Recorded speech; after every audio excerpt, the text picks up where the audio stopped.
그러므로 너희는 나의 이 말들을 너희 마음속과 너희 영혼 속에 두고 너희 손목 위에 메어 표적으로 삼고 그것들로 너희 두 눈 사이 이마에 표가 되게 하고 너희는 내 자녀들에게 그것들을 가르치고 내 집에 앉았을 때나 내가 길을 걸을 때나 내가 누워 있을 때나 내가 일어날 때 이 말씀에 관하여 말할지니라.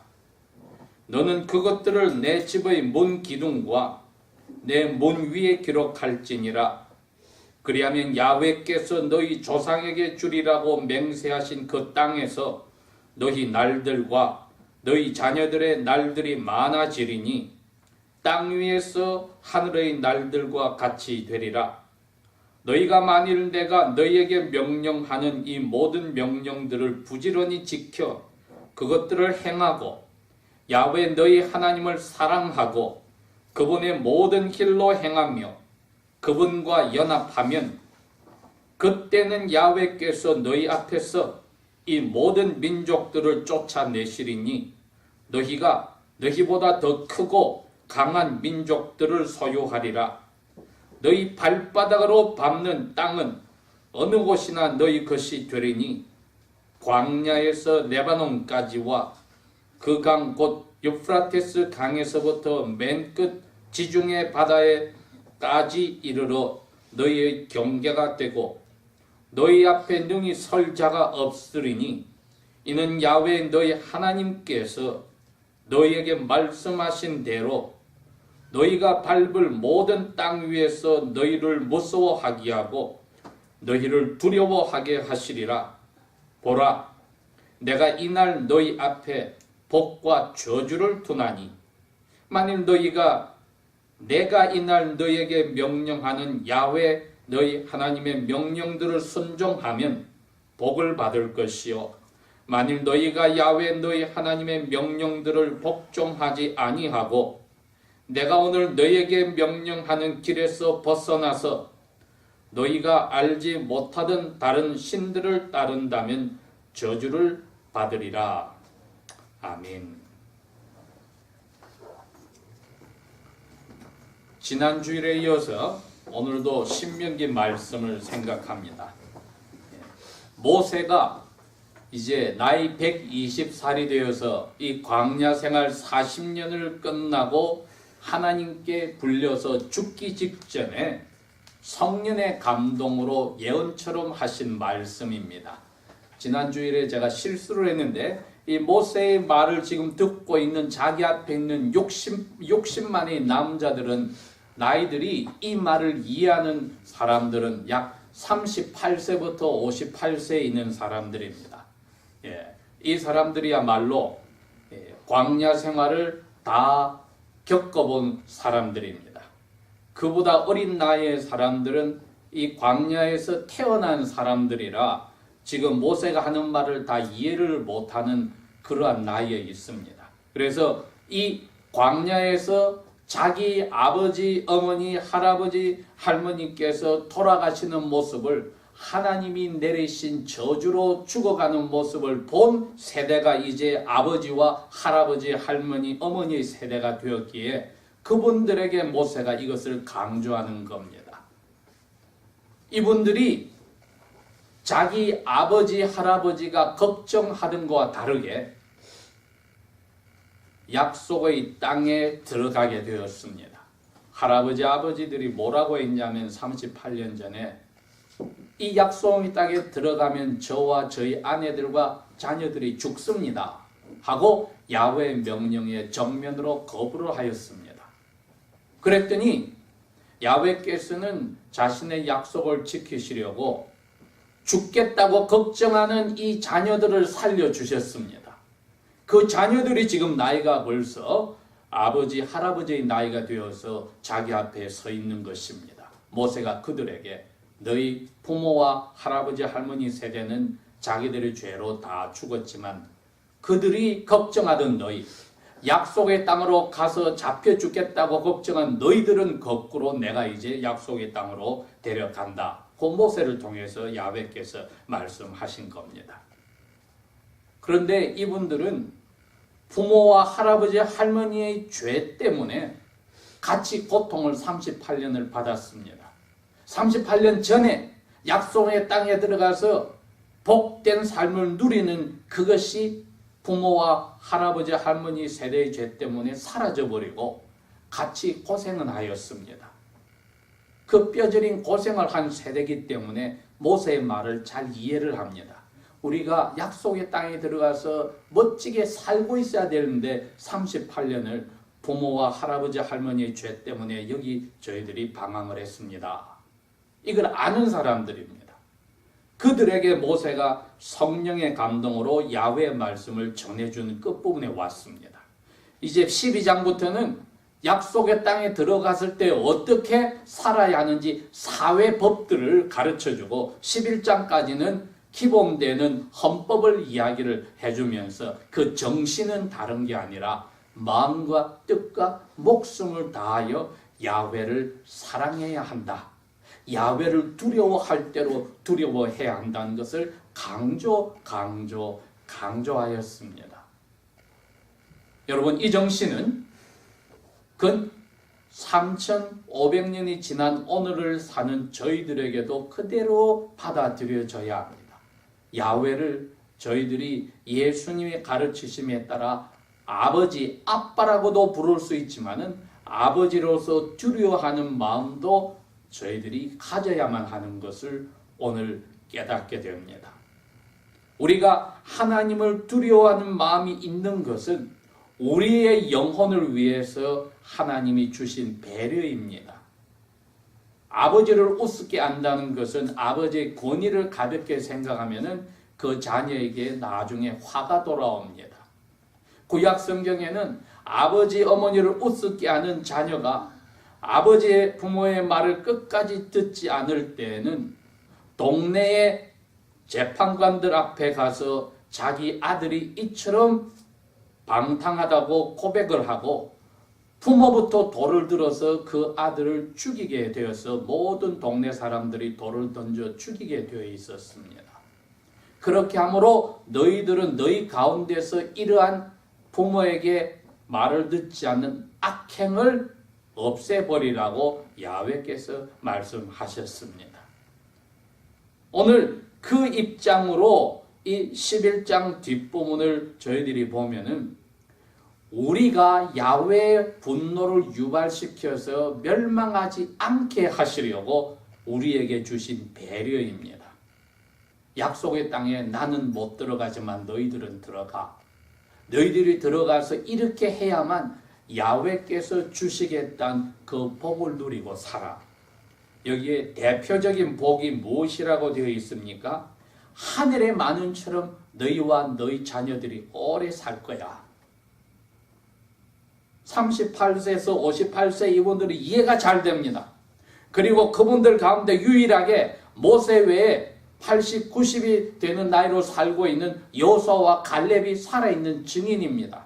이 두 분만이 야훼의 말씀을 그대로 믿고 야훼를 두려워할 대로 두려워하여서 말씀에 순종하려 했기 때문에 지금 살아계십니다.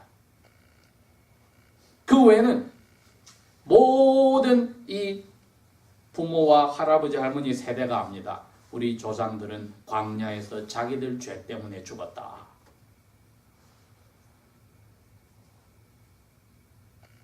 그러니 부모처럼 일찍 죽지 않기 위해서는 너희뿐 아니라 너희 자녀까지 오래 살기 위해서 야훼를 두려워할 대로 두려워해야 하느니라. 제가 제목을 야훼 하나님의 저주를 우리가 받고 있는가, 복을 받고 있는가, 좀 뚱딴지 같은 제목을 달았는데, 우리 마음속에 이 질문을 던지면서 내 자신이, 내 가족이, 내가 있는 처지를 한번 돌이켜볼 필요가 있습니다. 잠깐만 목자님, 예수 안에서 우리가 다 은혜를 받아 하나님의 복 가운데 사는데 저주란 말이 어떻게 들어올 수 있습니까? 이가 저주가인지 복인지 어떻게 우리가 감히 말을 던집니까? 다 복 가운데 사는데. 사실입니다. 복을 누리고 삽니다. 그러나 항상 우리는 경계해야 될 것이 예수님이 경고하신 대로 화 있을진저, 이것을 7번이나 반복하시면서 경고하신 말씀도 기억해야 합니다. 회칠한 무덤과 같은 속에서는 썩은 성장 냄새가 나고 뼈가 가득하고 겉으로는 깨끗하게 회칠한 무덤과 같은 위선자의 자리는 가지 말아라, 꼭 경고를 하십니다. 그리스도인들이 제일 위험한 자리가 바로 이 위선자의 자리입니다. 겉과 속이 달라서 회개할 거리가 없는 사람들, 회개를 할 때 하나님이 아니라 사람들의 눈에게 자기가 회개한 것을 보이려고 겉으로 나타내는 사람들을 예수님은 위선자라고 못을 박아서 하늘나라가 그들에게 막혔다고 합니다. 이건 믿지 않는 사람들에게 하는 이야기가 아니기 때문에 오늘 저희들이 이 말씀을 받을 때 나는 당연히 복을 받고 살아 안심하는 것도 돌다리를 두드리고 건너가듯이 한번 점검해 볼 필요가 있다는 것입니다. 성경은 우리에게 스스로 섰다고 안전하다고 하면 넘어질까 조심하라고 경고를 하셔서 항상 우리가 하나님의 말씀을 대하고 듣고 읽고 생각할 때마다 나의 영혼을 점검해 보아서 하나님의 은혜에 감사하며 하나님을 진노케 한 것이 있으면 그 잘못을 고백하는 그러한 양심을 깨끗하게 하는 겸손과 정직과 용기와 지혜가 우리에게 날마다 필요합니다. 18절의 말씀은 그 앞부분이 그겁니다.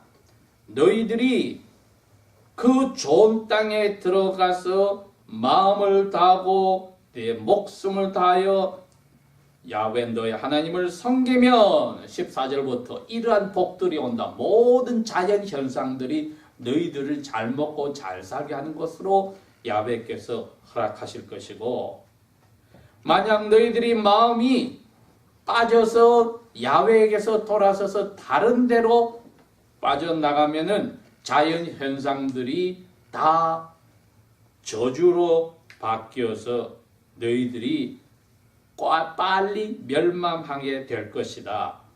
그게 17절까지의 말씀입니다.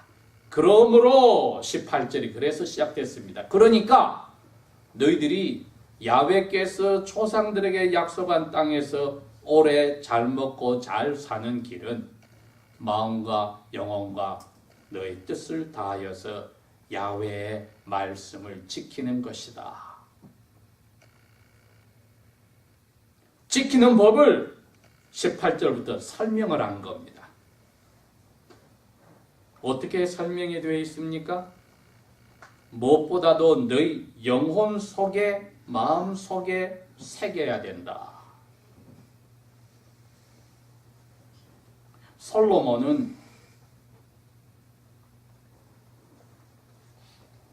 자기가 전도자로서 사람들에게 인생의 끝부분에 삶의 허무함을 느끼고 젊은 세대들에게 경고를 했습니다. 일의 다 끝을 너희들이 보지 않았느냐? 내 말을 통해서 너희들이 해야 될 것은 창조주 하나님을 두려워해야 한다. 이것이 사람의 해야 될 본분이다. 그 이야기를 하셨습니다. 솔로몬뿐 아니라 그의 아버지 다윗 왕도 같은 맥락으로 이야기를 합니다. 야훼를 두려워하는 것이 지혜의 시작이다. 그런데 두려워할 대로 두려워하는 방법을 마음과 영혼에 야훼의 말씀을 새겨라고 되어 있습니다. 그 새기는 방법을 하나씩 풀어놓은 것이 오늘 본문의 대부분의 내용입니다. 우리가 그 말씀을 새긴다면은 우리 몸을 남자나 여자들이 치장할 때 장식품들을 가지고 있습니다. 그 장식품이 야훼의 말씀으로 대체되어야 한다고 합니다. 그 다음에 집을 샀습니다. 집을 지었습니다. 그러면 집의 안팎을 꾸밉니다. 그 꾸미는 그 장식품과 같이 말씀을 집안에 걸어두라고 했습니다. 이러니 너희들이 몸을 장식하고 집안을 장식하는 그 생각과 정성과 모든 것이 하나님의 말씀에 가 있어야 된다는 뜻입니다. 이건 부모가 계시면은 부모가 해야 될 책임입니다.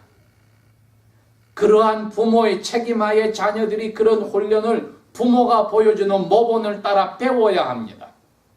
부모가 그것에 첫째를 두지 않으면은 하나님의 은혜가 아니고는 자녀들도 부모의 그 악한 영향을 받아서 거기에 신경을 덜 쓰게 됩니다. 그래서 오늘 야훼께서는 모세 입을 통하여 너희들이 잘 먹고 복 가운데서 오래 사는 길은 야훼의 말씀을 명령을 마음속에 새기고 영혼에 새기고 몸을 장식하듯이 장식하고 집안을 꾸미고 집 밖을 꾸미든지 해야만 한다. 모든 주의와 모든 신경을 여기에 첫째로 쓰는 것이 너희 개인과 부부와 가정생활이 되고 집 자체를 관리하는 기본이 되어야 한다고 합니다. 혹시 우리가 우리 영혼의 관리를 이렇게 하고 살았습니까? 하고 질문해 볼 필요가 있습니다. 우리 가족을 가지고 신혼부부는 그러한 부부 사이를 가졌는지 물어볼 필요가 있습니다. 자녀를 가졌을 때 자녀와 함께 그러한 주의를 기울이고 살았는지 물어볼 필요가 있습니다. 렌트 어파트먼인 하우스가 아니라 내가 집을 가지고 혹은 짓게 되었을 때 이러한 정성으로 하나님 앞에 최선을 다하여 집을 관리하듯이 영적으로 했는지 물어볼 필요가 있습니다. 거기에 더 구체적으로 19절부터는 자녀들에게 가르쳐서 이것이 너희 세대나 끝나서는 되지 않고 계속 야훼의 말씀이 불변하듯이 계속 되어져야 된다는 것을 가르치고 있습니다. 집에 있을 때, 앉아 있을 때, 길을 걸어가고 있을 때, 자기 위해서 들어 누웠을 때, 아침 깨어 일어날 때 여기에 대해서 자녀들에게 말을 해야 하느니라. 이걸 대체할 방법이 없습니다, 여러분. 그래서 우리 믿음의 선조들은 이 성경 시대나 오늘날에도 아침 저녁으로 어떤 분들은 점심까지 시간을 정해서 기도를 하고 자녀들을 자기 자신들의 영혼을 관리하기도 했습니다.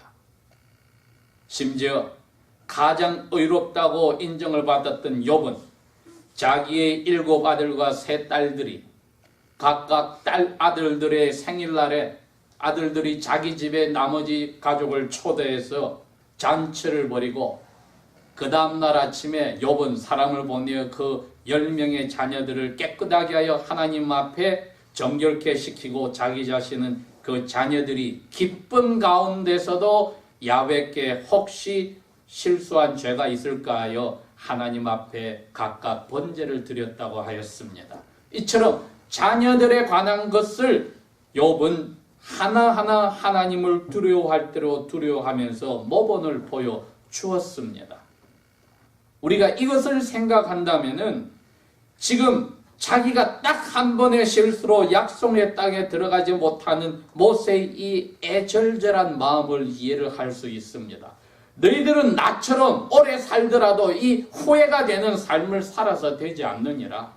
너희들은 약속의 땅에서 그렇게 살아서는 되지 않느니라. 오래 삶이 복이 되어야 하느니라. 나처럼 하나님 앞에 사정해도 안 돼. 너는 못 들어간다는 그러한 말을 들어서는 되지 않느니라. 지난 5월에 호주에서 104살 되는 가장 오래된 생태 과학자가 계셨습니다. 데이빗 구달이라는 사람인데 태어나긴 영국에 태어나서 영국과 미국과 호주의 곳곳 대학교에서 가르치다 은퇴하시고 계속하여 생태 연구에 관해서 30권 이상의 책을 쓰신 분인데 이분이 약 6개월 전부터 눈의 상태가 안 좋아져서 절망에 빠져서 이렇게 결정을 했습니다. 나는 스스로 오래 사는 것이 지겹다. 생명을 끊고 싶다. 호주에서는 그게 법적으로 허락되지 않으니까 스위스란드의 단체에 갔습니다.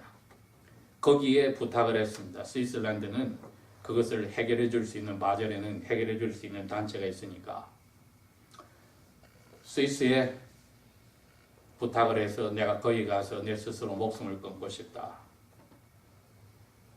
많은 사람들이 찬반 의견이 있습니다. 성경은 이것처럼 하나님께 감사를 모르는 배은방덕한 사람이 없다고 표현을 하는 겁니다. 오늘 보십시오. 이 11장에 모세가 자기처럼 오래 살더라도 마지막 후회되는 삶이 없도록 너희 자녀들이 오래 살기를 원한다. 하나님의 명령을 부지런히 지키면 하늘이 많은처럼 너희들이 날들이 오래될 거야.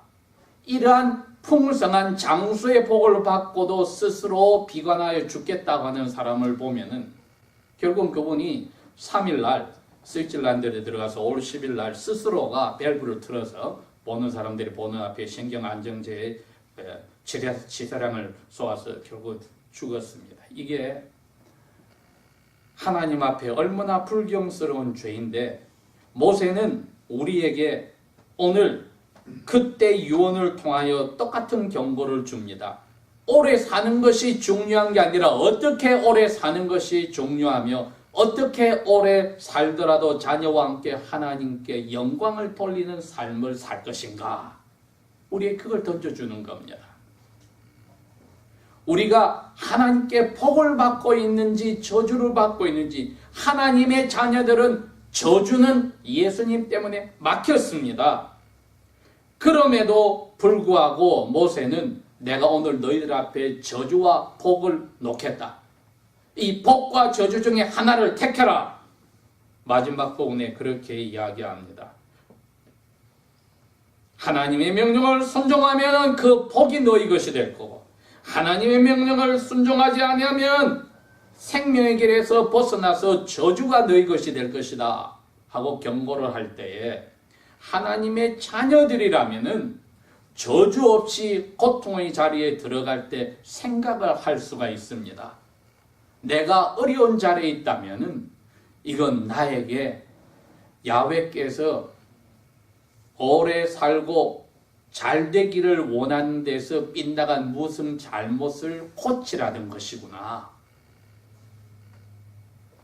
이것을 깨닫는다면은 닥터 구달과 같은 이런 불경한 죄를 짓지는 않을 것입니다.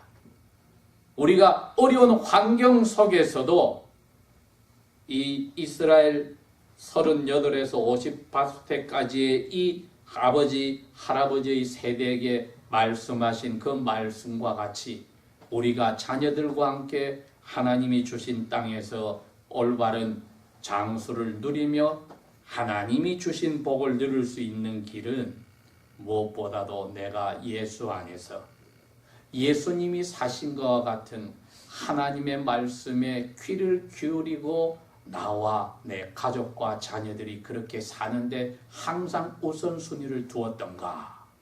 오늘 다시 한번 질문을 하는 겁니다. 이게 안 되어서 내가 당하는 어려움이 있다면 이것을 깨닫게 하심도 복받은 이유가 됩니다. 이스라엘을 바벨론 포로로 보내시기로 작정하신 야훼께서 그것을 선포하는 호세아에게 2장에 14절에서 15절에서 이야기를 합니다. 내가 그들을 보내는 것은 그들이 광야 생활에서 자기가 얼마나 복을 받고 누린 것을 차버리고 이 어려운 자리에 들어간지 깨닫게 하려고 그들을 광야로 불러내는 것과 같아. 그래서 거기서 다시 그들을 나의 첫사랑을 회복하도록 내가 격려하려고 그들을 포로로 보내는 거야. 그렇게 말씀을 해 주셨습니다.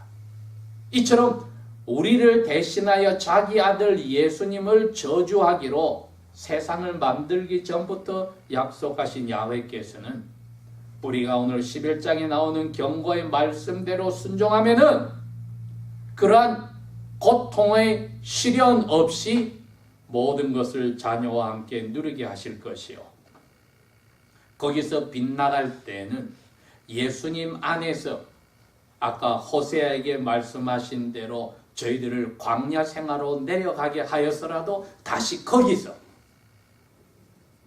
야훼를 만나게 하여 첫사랑을 회복케 하는 자리로 가게 하시니, 이랬든 저랬든 저희들은 하나님 앞에 감사 찬송을 하는 삶이, 그리고 말씀을 중심으로 한다더라도 겉으로 하는 위선자의 말씀 중심이 아니라 밤낮으로 묵상하여 그 가운데 기록한 것을 지키려는 예수 그리스도를 닮아가는 그분들의 동생들이 되어야 되겠다. 이것이 오늘 아침에 저희들에게 주신 하나님의 말씀입니다. 기도하겠습니다. 우리 앞에 복과 저주를 던져놓고 스스로 저주를 가져가신 메시아 예수님, 예수님께서 올바른 길을 가시고 저주를 받으셨기에 저희들이 빗길로 격길로 빠져도 채찍을 맞아 복의 자리로 돌아오게 하신 것 다시 한번 생각합니다. 저희들에게 성령께서 항상 격려하여 주셔서 더 이상 격길로 옆눈을 팔지 않게 하시고 마음과 뜻과 목숨을 다하여서 진리 되신 하나님의 말씀 속에 저희들이 모든 우선순위를 두고 그 방법을 간곡케 하여 주소서. 너무나 많은 것들이, 많은 사람 사이의 관계가, 많은 물질에 관한 것이 이 세상에서 사탄의 도구들을 통하여 저희들의 영혼을 흔들려고 던져지고 있으나 우리의 이 우선순위의 모든 삶이 더 이상 유혹에 빠져 흔들리지 않도록 도와주십시오. 성령께서 이끌어 주실 줄 믿고 예수님의 이름으로 기도합니다. 아멘.